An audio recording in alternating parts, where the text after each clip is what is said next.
नमस्कार, मनी गुरु के इस खास कार्यक्रम में आप सभी का स्वागत है। मैं हूं स्वाति रायना। 2024 में आप अपने निवेश से बेहतर मुनाफा हासिल करना चाहते हैं तो आपको न सिर्फ सही जगह निवेश करना होगा बल्कि टैक्स बचाने पर भी फोकस करना होगा। और इसके लिए जरूरी है आप अपने इन्वेस्टमेंट प्लानिंग में टैक्स प्लानिंग को भी शामिल करें। आज मनी गुरु में हम बताएंगे कैसे आप टैक्स बचत के साथ अच्छा मुनाफा भी कमा सकते हैं। हमारे साथ आपके टैक्स प्लानिंग के लिए दो खास एक्सपर्ट्स भी हैं। टैक्स एक्सपर्ट वेद जैन जी और सुनील गर्ग साहब टैक्स एक्सपर्ट हमारे साथ हैं। हमारे दोनों ही एक्सपर्ट्स को बहुत बहुत नव वर्ष की हम बधाई देना चाहते हैं। 2023 से और भी कई गुना बढ़कर साल 2024 सबके लिए निवेश के लिहाज से अच्छा रहे, इसी कामना के साथ इस शो की शुरुआत करते हैं। और मैं वेद सर आपसे सबसे पहले जानना चाहती हूं कि अब क्योंकि साल की शुरुआत है, हर कोई चाहता है कि ना सिर्फ निवेश अच्छा हो बल्कि ऐसा निवेश हो जो कि टैक्स एफिशिएंट भी हो। अब आमतौर पर ऐसा होता है कि लोग नए फाइनेंशियल ईयर की टैक्स प्लानिंग पुराने फाइनेंशियल ईयर के एंड में करते हैं, जो कि अभी लोगों ने करना शुरू किया होगा क्योंकि फिर इन्वेस्टमेंट डिक्लेरेशन फॉर्म्स देने हैं, टैक्स बचाने के लिए प्लानिंग करनी है और वो लास्ट मिनट की जो फिर हबड़ दबड़ होती है उसमें कई बार लोग गलत निवेश भी कर देते हैं। लेकिन हम चाहते हैं कि ये शुरुआत से ही प्लानिंग हो, इसलिए उसके स्मार्ट प्लानिंग टिप्स कुछ देने जरूरी हैं।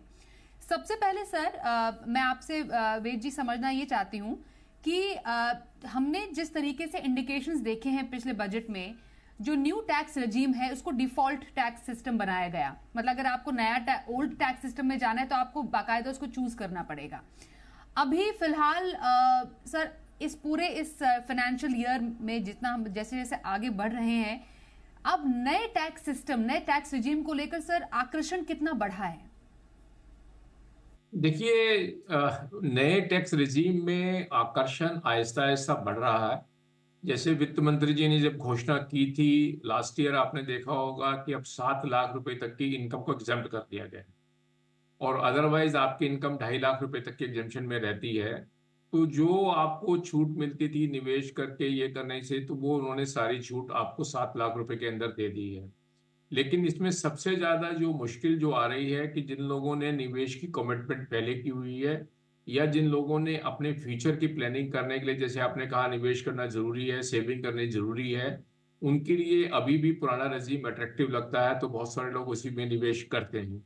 तो अभी जो डाटा जो इंडिकेशन आ रही है कि इसमें ये क्या मानना पड़ेगा कि न्यू रिजीम में अभी उस लेवल का एनकरेजमेंट नहीं आ रहा जितना लेवल का एनकरेजमेंट आना चाहिए, क्योंकि छूट के अंदर और समय लगेगा। क्योंकि सरकार का ऐसा क्या मानना है कि हम एक डिडक्शन या रिलीफ या एग्जेम्पशन लेस रजीम को लेकर आए और इसीलिए उन्होंने बेसिक थ्रेशोल्ड को 7 लाख रुपए तक लगा दिया लाके, क्योंकि आपको निवेश नहीं करना पड़े और आपके हाथ में परचेजिंग पावर बनी रहे और आप निवेश करें तो अपनी जरूरत के हिसाब से करें, लेकिन इस पर टैक्स की छूट को देखकर ना करें। ये मेनली मुद्दा सरकार का बना हुआ है। तो इसमें अभी मुझे लगता है समय है, लेकिन अभी भी बहुत सारे लोग अभी भी पुराने रजीम में हैं। बाय एंड लार्ज जितने सैलरी टैक्स पेयर्स हैं जिनको एचआरए मिलता है, जिनको पीएफ की डिडक्शन करानी पड़ती है, जिसके मेडिक्लेम का डिडक्शन मिलता है, ये इन्वेस्टमेंट की डिटेल है, ये सभी के लिए छूट अभी पुराने वाले रजीम का बेनिफिट है और उसी में निवेश ज्यादा हो रहा है।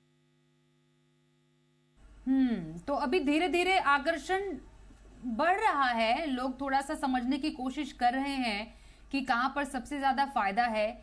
लेकिन क्योंकि सबसे ज्यादा पेच यहां पर आता है जो आपको एटीसी की छूट मिलती है, जिसके लिए आप पूरे अपने फाइनेंशियल ईयर में प्लानिंग करते हैं, जिसकी हम चर्चा भी करने वाले हैं और जिसका बेस ही होता है कि आप जो नौकरी पेशा है वो टैक्स बचत वाला निवेश कैसे करें। वो जो पूरा जो आधार है वो नए टैक्स रिजीम में मोस्टली नहीं है, मतलब नहीं ही है। और एटीसी के जो बेनिफिट्स है वो आपको पुरानी टैक्स रिजीम में ही मिलते हैं। और जैसा वेद सर भी बता रहे हैं कि आपने अगर हाउसिंग लोन ले रखा है, आपका एचआरए आप क्लेम कर रहे हैं, तो आपको तो पुराना टैक्स रिजीम ही लेना पड़ेगा क्योंकि नए टैक्स रिजीम में उसका बेनिफिट नहीं मिलता है। तो ऐसे में सुनील सर, इसमें इंपॉर्टेंट बात यह है कि जब हम एटीसी उस मैजिकल उस ब्रैकेट की बात करते हैं जहां पर सबसे ज्यादा नौकरी पेशा अभी टैक्स बचाने के लिए निवेश करते हैं, उसमें सर्वाधिक फायदा अभी मिल रहा है। तो क्या कहां कहां पर सबसे ज्यादा टैक्स बचत का फायदा अभी इस मोमेंट पे गोइंग फॉरवर्ड इस साल 2024 में लोग उठा सकते हैं? देखिए स्वाति, जब से नया टैक्स रिजीम बाय डिफॉल्ट हुआ है, आपको पता होगा, अब जो असेसमेंट ईयर 24-25 होगा, वहां पे बाय डिफॉल्ट आपको नया टैक्स रिजीम होगा। अब आपको पुराने रिजीम में जाना है तो आपको चूज करना पड़ेगा। और अभी भी जो अट्रैक्शन है, जहां पर कमिटमेंट्स है, क्योंकि एटीसी में जहां इन्वेस्टमेंट है तो साथ में एक्सपेंसेस भी है, जैसे एजुकेशन फीस है। और सरकार ने जब 5 लाख से 7 लाख किया, मतलब ओल्ड रिजीम में आपको पता होगा कि 5 लाख रुपए की इनकम है तो 12.5 हजार की छूट मिल जाती है 87A में, और उसमें 2 लाख और दे दिया, तो बेसिकली उनका पर्पज था कि एटीसी और एनपीएस की छूट को आप क्लेम अगर नहीं कर रहे हैं तो आप एट पार आ जाएंगे। लेकिन आपको पता होगा इसके अलावा बहुत सारी छूट, बहुत सारी डिडक्शन और अवेलेबल होती है, जैसे हाउसिंग लोन की 2 लाख की छूट है। उसके अलावा मेडिक्लेम की छूट है, मेडिकल इंश्योरेंस की छूट है, एजुकेशन लोन की छूट है। एजुकेशन लोन की छूट पूरे ब्याज पे मिलती है आपको। दीनदयाल उपाध्याय स्कीम में आपने मकान लिया, पहली बार बायर है तो उसकी छूट मिलती है। दिव्यांगों को अलग छूट मिलती है, एटीयू में छूट मिलती है, एटीजी में छूट मिलती है, सेविंग इंटरेस्ट के ब्याज की छूट मिलती है। तो जो नटसेल में बात यह है कि 15 लाख का जो स्लैब सरकार ने प्रपोज किया था, अगर हम उसका एक ब्रेक इवन पॉइंट निकालें तो अभी भी 3,75,000 रुपए का ब्रेक इवन आता है। यानी अगर आप अपनी डिडक्शन को 3,75,000 रुपए से ज्यादा छूट क्लेम कर रहे हैं तो आपको ओल्ड रिजीम में फायदा है। और बेसिकली जो एम्प्लॉइज है, सैलरीड एम्प्लॉइज हैं, उनको तो अभी भी ओल्ड रिजीम ज्यादा अट्रैक्टिव लगेगी, क्योंकि एचआरए बहुत बड़ा कंपोनेंट है उनकी सैलरी का। और आपको पता होगा नई रिजीम में उसकी छूट भी नहीं है। तो अब ऐसा लगता है कि अभी भी जो अट्रैक्शन बना रहेगा, ओल्ड रिजीम में बना रहेगा सैलरीड एम्प्लॉइज के लिए, और दूसरे क्लास के लोग हैं वो शायद नई रिजीम में अब आ जाए। ओके। अब क्योंकि हम नए साल की फाइनेंशियल प्लानिंग की बात कर रहे हैं वेद सर, अब जब अप्रैल से, अब जब ये नया फाइनेंशियल ईयर शुरू होगा, उसमें जब डिसाइड करने का समय आता है कि आपको पुरानी टैक्स रिजीम लेनी है या नई टैक्स रिजीम लेनी है, अब जैसे एग्जाम्पल दिया सुनील जी ने भी कि आपको ये निर्धारित करना है कि आप कहां पर कितना बचा रहे हैं। डेफिनेटली आपके अगर देनदारी है एचआरए की या हाउसिंग लोन, आपने लोन लिया हुआ है, तो आपको डेफिनेटली आपको फायदा तो लेना ही पड़ेगा एटीसी का, उसमें जो तमाम बेनिफिट्स होते हैं। पर तमाम बातों को ध्यान में रखते हुए जब टैक्स रिजीम चुनने की सर बात आती है, तो नए फाइनेंशियल ईयर से एक टैक्स पेयर को, एक नौकरी पेशा को किन बातों का ध्यान में रखते हुए टैक्स रिजीम को चुनना चाहिए? देखिए, टैक्स रिजीम को जब आपको चुनना है तो आपको अपनी जो इनकम है और जो आपका निवेश का जो ऑब्लिगेशन है, उन दोनों को बैलेंस आउट करना है। जैसे सुनील जी अभी बता रहे थे कि अगर आपका निवेश एचआरए मिल रहा है आपको, सपोज करिए आप दिल्ली में रहते हैं और आपकी सैलरी 2 लाख रुपए पर मंथ है, जिसपे आपको 30% एचआरए मिलता है, और जो 60,000 रुपीज के हिसाब से सालाना 7,20,000 हो गया आपको, और उसमें आपको 10% पे या 15% की वैल्यू के करके टैक्स लगेगा 10% सैलरी का, तो आपको एक बहुत बड़ी छूट मिलती है इसके अंदर एचआरए मिलने की। अब आप नए रिजीम में चले जाएंगे तो आपको ये छूट नहीं मिलेगी, क्योंकि एचआरए नए रिजीम में एग्जम्पशन नहीं आती है इसके बारे में। तो ये डिपेंड करता है कि अब जिनके एम्प्लॉयर अगर आपको आज की डेट में एचआरए देते हैं, हाउस रेंट अलाउंस देते हैं, नहीं देते हैं, अकोमोडेशन देते हैं। इसके विपरीत अगर कोई रेंट फ्री अकोमोडेशन मिलती है तो वो नए रजीम और पुराने रजीम में बराबर है, क्योंकि दोनों में परक्विजिट की वैल्यूएशन सेम वैल्यू से लगेगी और होती है।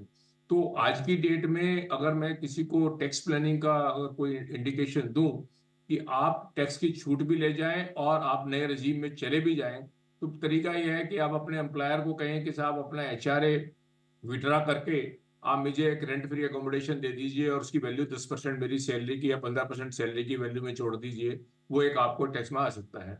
तो ये एक तरीका है जो आपको सोचने का तरीका कर सकता है कि आपको क्या करना है। अब इसी तरह से अगर आपने सपोज करिए आपने कोई मकान लिया हुआ, हाउसिंग लोन चल रहा है, जिसके ऊपर आपको इंटरेस्ट पड़ रहा है, तो स्वाभाविक है आप इस पर इंटरेस्ट दे रहे हैं और आपको 2 लाख रुपए की छूट मिलती है। तो अब नया वित्तीय वर्ष जब शुरू होगा तो आपको लग रहा है कि जब मुझे 2 लाख रुपए के इंटरेस्ट तो पे करना ही है और मुझे इसमें छूट भी मिलेगी और मुझे इसमें बेनिफिट है, तो नेचुरली आप पुराने रजीम में ही चलना चाहेंगे। बाय डिफॉल्ट आप पुराने रजीम को चूज करेंगे, इसको ऑप्ट नहीं करेंगे। इसी तरह से आपका एम्प्लॉयर प्रोविडेंट फंड को कुछ ना कुछ तो कंट्रीब्यूशन काटता ही है, और आपको लगता है कि आपकी प्रोविडेंट फंड की या फ्यूचर की सेविंग की इन्वेस्टमेंट, जो लाइफ इंश्योरेंस प्रीमियम भी पे करते हैं क्योंकि वो भी एक बड़ा हिस्सा है, या फिर आप सोचते हैं कि कुछ कैपिटल मार्केट में भी निवेश करना चाहिए ताकि उसकी फ्यूचर की ग्रोथ अच्छी आएगी, और वो निवेश उस स्कीम में किया जाए जो एलिजिबल है एटीसी के लिए, तो स्वाभाविक है आप उसमें करेंगे। इसी तरह से जो नेशनल पेंशन स्कीम है उसमें भी आज की डेट में बहुत लोगों का इंटरेस्ट रहता है, क्योंकि इसका पैसा भी कुछ मार्केट में जो लगता है और उसके ऊपर निवेश से जो पेंशन मिलती है, तो आप अपने फ्यूचर बेनिफिट देखते हैं। तो ये सोशल सिक्योरिटी का जो नेटवर्क है और आपका जो स्ट्रक्चर है उस फैमिली का स्टेज पे, ये उसके ऊपर भी बहुत डिपेंड करेगा कि आप पुराने रजीम में रहेंगे या नए रजीम में। मेरा ऐसा मानना है कि जो नए एम्प्लॉइज आ रहे हैं, जो नई जनरेशन आ रही है, जो नई जॉब ले रही है, जिनके ऊपर ऑब्लिगेशन नहीं है, कोई यंग जो है, वो शायद न्यू रिजीम में जाना प्रेफर करें, क्योंकि वो शायद सेविंग नहीं करना चाहें और जितना उनकी सैलरी मिलती है उनको खर्चा करना चाहें और टैक्स भी कम लगे। लेकिन जो पुराने एम्प्लॉयज हैं, जिनकी एज मिडिल एज के ग्रुप है, 35 प्लस या 40 प्लस में, जिनका ऑलरेडी ऑब्लिगेशन चल रहा है, हाउसिंग की जरूरत है, जिनको बच्चों की एजुकेशन की जरूरत है, एजुकेशन लोन लेना जिसके ऊपर इंटरेस्ट पेमेंट करना है, और इस तरह मेडिक्लेम, क्योंकि ऐसे से एज बढ़ती है तो आपको मेडिकल के ऊपर भी खर्चा करने की जरूरत पड़ती है, तो आप नेचुरली मेडिकल इंश्योरेंस भी कराएंगे, मेडिक्लेम जिसके लिए कराने के लिए वो छूट भी मिलेगी। इसी तरह से आपको सेविंग बैंक में जो इंटरेस्ट है उसके ऊपर जो छूट मिलती है वो भी मिल सकती है, उसके नाम की आती है। जो आप चंदा देते हैं मंदिर में किसी में कहीं जाने का आने का, वो भी 80G की छोटी स्कीम मिलती है। तो स्वाभाविक है जब इन सब बातों को ध्यान करेंगे तो आपको लगता है कि ओल्ड रजीम में रहने की जरूरत है। लेकिन आप यंग हैं और आपको लगता है कि मेरे ऊपर कोई ऑब्लिगेशन नहीं है, ना ही मैंने कोई ऐसा लोन लिया हुआ हाउसिंग लोन है, ना मेरे बच्चों का कोई ऐसा ऑब्लिगेशन है, तो स्वाभाविक है आप उसमें नई स्कीम में जाना चाहेंगे। बिल्कुल सर, आपने इंपॉर्टेंट पॉइंट्स यहाँ पर कहे हैं कि हो सकता है जो कि अब जो नई जनरेशन जो कि वर्कफोर्स में ऐड हुई है, आपके पास कोई लाइबिलिटी नहीं है, तो आप क्यों ना न्यू टैक्स रिजीम एंजॉय करें। पर जो एक सोशल सिक्योरिटी नेट बनाने की बात होती है जिसका बेनिफिट 80C में लिया जाता है, स्पेशली सुनील सर, जो हम देखते हैं कि कुछ जो इन्वेस्टमेंट्स होते हैं वो सिर्फ इसलिए किए जाते हैं कि आपको 1.5 लाख का जो निवेश का जो 80C में फायदा लेना है, इसलिए वो निवेश कर दिए जाते हैं। जैसे कई लोग बेतहाशा LIC पॉलिसी ले ली, उसमें प्रीमियम क्योंकि उसमें फायदा मिलता है तो आप पॉलिसी ले ली, और कई जो एजेंट्स है वो पॉलिसी बेचते भी इसलिए हैं कि आपका जो 80C का ब्रैकेट है कम से कम वो उसका फायदा मिल जाए। ELSS हम देखते हैं यूजुअली जो जनवरी से मार्च तक का महीना होता है उसमें ELSS जो फंड्स होते हैं उनमें काफी अच्छा निवेश आता है क्योंकि वहां पर फायदा लोगों को होता है। तो अगर मानिए कोई न्यू टैक्स रिजीम में गया भी है, जो वो पैसे बच रहे हैं, मानिए आप ओल्ड टैक्स में जो बचाते थे लेकिन न्यू टैक्स में जो पैसे बच रहे हैं जो आप निवेश नहीं कर रहे हैं, उसका क्या कर सकते हैं, उससे टैक्स प्लानिंग कैसे की जा सकती है? नहीं, बेसिकली तो न्यू टैक्स रिजिम का मतलब है कि अगर आप पैसे आपका जो बच रहे हैं आप उनको खत्म कीजिए, कंज्यूम कीजिए, आप अपनी परचेजिंग पावर बढ़ाइए। बेसिकली तो सरकार का मतलब था कि आपकी जेब में ज्यादा पैसा होगा, आप इकोनॉमी को ज्यादा मूव करेंगे, ज्यादा उसमें खर्चा करेंगे। लेकिन अब इन्वेस्टमेंट में भी लेकर सरकार ने बहुत बहुत सारे पेच डाल दिए। आपको पता होगा पिछले वर्षों में बहुत सारे परिवर्तन आए हैं। अब LIC जो लाइफ इंश्योरेंस पॉलिसीज है उसमें कह दिया कि 5 लाख ज्यादा प्रीमियम है अगर आपका, तो वो टैक्सेबल हो जाएगा जब आपकी इसकी रिसीट्स आएगी। इसी इसी तरह से PF में कह दिया था कि आप 2.5 लाख ज्यादा जमा करवाएंगे तो उसके ब्याज पे भी आपको टैक्स देना पड़ेगा। आपको यूलिप की जो स्कीम थी उसमें भी कह दी 2.5 लाख ज्यादा अगर आप जमा करवा रहे हैं तो आपको टैक्सेबल हो जाएगा। कहने का मतलब ये है कि अगर आज आप टैक्स के पॉइंट ऑफ व्यू से, टैक्स के पर्सपेक्टिव से आप इन्वेस्टमेंट नहीं कर सकते। इन्वेस्टमेंट तो अब आपको अपनी नॉर्मल रिटर्न्स के हिसाब से देखनी पड़ेगी कि मेरे को नॉर्मल रिटर्न्स कहाँ आनी है, वो म्यूचुअल फंड में आनी है, या जैसे अभी सॉवरेन गोल्ड बॉन्ड की एक स्कीम सरकार की अभी बंद हुई है 28-29 दिसंबर को। एक अच्छी स्कीम है, हमेशा सरकार वो करती है कि इसमें आप इन्वेस्ट कीजिए। या सुकन्या समृद्धि योजना पर रेट ऑफ इंटरेस्ट 8% से फालतू कर दिया। तो अब आपको डिफरेंट पर्सपेक्टिव से उसको प्लान करना पड़ेगा इन्वेस्टमेंट को। खाली टैक्स के हिसाब से आप अगर प्लान कर रहे हैं, जो पहले हम सोचते थे कि दोनों हाथों में लड्डू है हमारे, तो वो शायद वो सीन नहीं रहा सरकार की तरफ से। अब ये है कि आप अपनी इन्वेस्टमेंट को अलग प्लान कीजिए, अपने टैक्स को अलग प्लान कीजिए। नए साल में टैक्स प्लानिंग टिप्स हम जान रहे हैं, हमारे साथ टैक्स एक्सपर्ट्स वेद जैन और सुनील गर्ग हैं। वेद सर, जो लोग इक्विटी में निवेश करते हैं, इक्विटी म्यूचुअल फंड से मुनाफा कमाना चाहते हैं, उनके लिए टैक्स हार्वेस्टिंग का भी एक तरीका होता है सर, टैक्स बचाने का। कितना कारगर है सर ये तरीका? देखिए, ये एक तरीका बड़ा अच्छा कारगर है जो अभी आप डिस्कशन कर रहे थे कि निवेश करा जाए। अभी क्या है, 80C में एग्जेम्पशन लेने के लिए आपको इमीडिएटली इन्वेस्टमेंट करके आप उसी साल में टैक्स का एडवांटेज लेना चाहते हैं। तो उससे क्या होता है कि आपके हाथ से फंड चले जाते हैं और आपके वहाँ पैसे जमा हो जाते हैं लॉन्ग टर्म के अंदर। और क्योंकि जैसे PPF का बहुत लॉन्ग टर्म प्लानिंग है, NSE की भी बहुत लॉन्ग प्लानिंग है, LIC का प्रीमियम की भी लॉन्ग टर्म प्लानिंग है, वो छूट सरकार ने नई स्कीम में बिना आपकी इन्वेस्टमेंट के दे दी है। अब आपको, अगर आप पे पास हाथ में पैसा है, अगर आप उसको फिक्स डिपॉजिट बनाएंगे या कोई इंटरेस्ट बेरिंग सिक्योरिटी में लगाएंगे, तो जो इंटरेस्ट की इनकम है आपको उसके ऊपर टैक्स देना पड़ेगा। इसके विपरीत अगर उस पैसे को आप कैपिटल मार्केट में निवेश करते हैं, तो आपको लॉन्ग टर्म कैपिटल गेन का बेनिफिट आता है, जिसमें टैक्स रेजीम 1 लाख रुपए तक की सालाना इनकम एग्जम्प्ट है और 1 लाख से ऊपर पे 10% लगता है। तो आप जो पैसा आपको टैक्स में सेविंग हो रही है, जो आप निवेश नहीं करना चाह रहे, जैसे कि यंग जो नई जनरेशन आ रही है, उनको वो अगर इक्विटी में इन्वेस्टमेंट करते हैं और उसकी इन्वेस्टमेंट को होल्ड करते हैं और 1 साल से ज्यादा की लॉन्ग टर्म कैपिटल गेन बन जाता है, तो एक सालाना 1 लाख रुपए साल की एग्जेम्पशन मिलेगी। और 1 लाख से ज्यादा का निवेश होता है तो आपको उसके ऊपर 10% का ही टैक्स लगता है। तो आप इसकी प्लानिंग कर सकते हैं कि आप इक्विटी में इन्वेस्टमेंट करें, सोच समझ के करें इक्विटी में, कि जहां पे गेन आएगा अच्छी कंपनियों में करें, और शॉर्ट टर्म के लिए उसको इससे नहीं निकलें। और उस इक्विटी का जो गेन आता है, जब अगर उसकी हार्वेस्टिंग करना चाहें, तो आप 1 लाख रुपए की एग्जेम्पशन क्लेम कर सकते हैं बड़े आराम से हर साल के लिए आपको की। और इसके अलावा अगर आप जो निवेश करते हैं वो ग्रोथ उसमें ज्यादा आएगी comparatively as compare to other.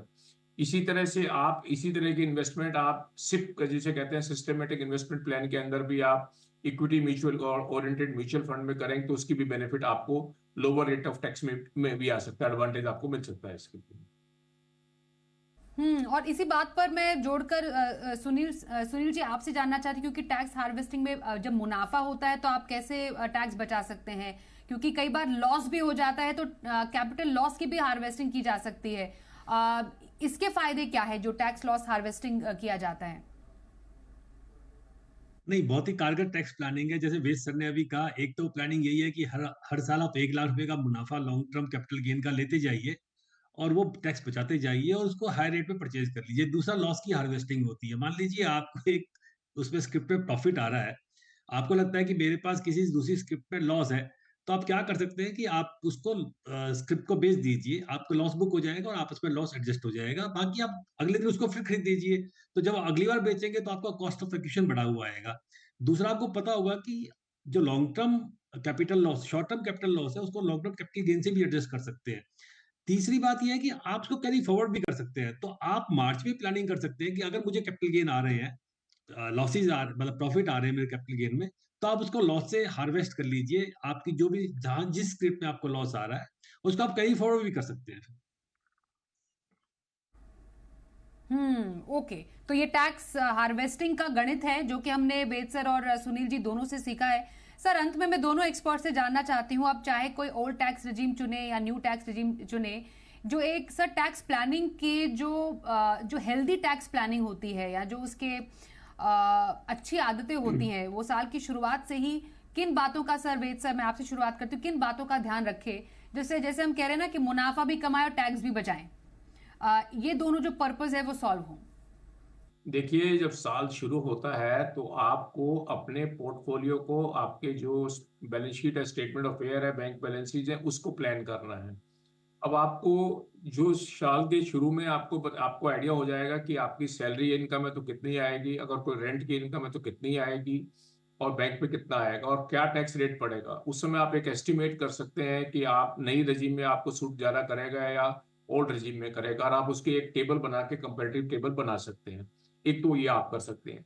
दूसरा, अगर आपको पता है कि नए रजीम और ओल्ड रजीम दोनों में जाके आप टैक्स इक्वलाइजेशन हो जाता है, मेरा ऐसा मानना है कि 18 लाख रुपए की इनकम के बाद लगभग दोनों स्कीमें बराबर में चली जाती हैं। अगर 3,75,000 रुपए तक की मेरी सेविंग हो जाती है डिफरेंट फॉर्म में, 2 लाख रुपए की हाउसिंग लोन इंटरेस्ट की, 1.5 लाख की एटीसी की, मेडिक्लेम वगैरह की मान के ये लग जाते हैं। तो उसके बाद आपको ये प्लानिंग करनी है कि मुझे इनकम का कैसे प्लान करूं कि मेरी इनकम के ऊपर टैक्स मिनिमम आए। जैसे मैंने अभी कहा ना कि अगर आप इन्वेस्टमेंट करते हैं और कैपिटल गेन अगर आता है तो 10% का लगाते हैं, उसी की प्लानिंग कर सकते हैं कि भाई आपके पास कौन कौन सी एसेट्स हैं, कौन सी एसेट्स है जिसको मैं कैश कर लूंगा तो जिस पर टैक्स नहीं आएगा, या एक में प्रॉफिट आएगा एक में लॉस आएगा, उसको मैं बराबर कर दूं ताकि इसको घुमा उभार कर किया जाता है। तो ये आपको एक शुरू में प्लानिंग करनी है। उसी तरह से जैसे मैंने कहा कि आप ये देखिए कि आपको एचआर में बेनिफिट ज्यादा नजर आ रहा है या रेंट फ्री अकोमोडेशन में आ रहा है, वो अपने एम्प्लॉयर को आप परसुएट कर सकते हैं कि वो आपको एचआरए देने के बजाय रेंट अकोमोडेशन को अपने नाम में ले और आपको वो रेंट फ्री अकोमोडेशन आपके हाथ में दे दे। इसी तरह से जो और भी बेनिफिट जो आपको प्लान करने हैं, तो शुरू में ही आपको ये प्लान करना पड़ेगा कि निवेश का और इनकम का मैं कैसे उसको बैलेंस करके रहूं ताकि टैक्स मेरा मिनिमम हो सके। बिल्कुल। और सुनील सर, कई लोग ये जानना चाहते हैं कि मानिए उन्होंने एक टैक्स रिजीम चुन लिया, क्या उसको बदलने का मौका उन्हें मिलता है अगले फाइनेंशियल ईयर में? कितनी बार बदल सकते हैं? क्योंकि कई बार न्यू टैक्स रिजीम चुन लिया, कोई लाइबिलिटी नहीं है, उसके बाद घर खरीद लिया और एचआरए भी उनको क्लेम करना है, तो क्या वो पुराने टैक्स रिजीम में फिर से जा सकते हैं? ऐसी सुविधा उपलब्ध है हर साल? देखिए स्वाति, सैलरीड एम्प्लॉय के लिए सरकार ने सुविधा जरूर दी है कि अगर आपकी कोई बिजनेस इनकम नहीं है, खाली सैलरी से इनकम है, तो आप ऑफ कोर्स हर साल आप चूज कर सकते हैं, आप स्विच कर सकते हैं। लेकिन जैसे 24-25 असेंबली ईयर में अब नया टैक्स रिजीम बाय डिफॉल्ट हो जाएगा, और आपकी अगर बिजनेस इनकम है तो फिर आपको केवल एक मौका मिलेगा कि एक बार आप ओल्ड में रह जाइए, लेकिन जैसे ही आप नए में शिफ्ट करेंगे उसके बाद आप वापस उस पर नहीं जा सकते हैं। तो केवल सैलरीड एम्प्लॉय के लिए मौका है, बाकियों के लिए मौका नहीं है। और जहां तक सवाल है इन्वेस्टमेंट का और उसके प्लानिंग का, तो आपको टैक्स प्लानिंग करनी है, टैक्स इवेजन नहीं करना है। कहीं ऐसा ना हो कि आप टैक्स इवेड करने शुरू कर दें। आप लॉस हार्वेस्टिंग से, या जैसे हमने 2-3 फार्मूले बताए हैं, जैसे सर ने बताए हैं, तो आप ऐसे उसको प्लान कर सकते हैं। बिल्कुल। तो कुछ स्मार्ट तरीके हैं टैक्स बचाने के। आपको ये सुनिश्चित करना है कि आपके लिए नया टैक्स रिजीम फेवरेबल है या पुराना टैक्स रिजीम फेवरेबल है। इनकम टैक्स की जो वेबसाइट होती है उस पे आपको आसानी से ये कैलकुलेशन मिल जाती है, कर सकते हैं, या फिर एक टैक्स प्लानर, एक फाइनेंशियल एडवाइजर की मदद लेकर आप अपनी इस दुविधा को भी दूर कर सकते हैं। और काफी जो दुविधा है हमारे आज के एक्सपर्ट्स ने तो दूर कर ही दी है आपकी, इसलिए बहुत धन्यवाद हम करना चाहेंगे। वे जैन सर आपका, सुनील गर्ग सर आपका भी हमारे साथ इस कार्यक्रम में आप शामिल हुए और लोगों की नए साल की टैक्स प्लानिंग के कुछ उन्हें टिप्स दिए। रुकते एक ब्रेक के लिए, पर खबरें आगे भी जारी रहेंगी। देखते रहिए जी बिजनेस।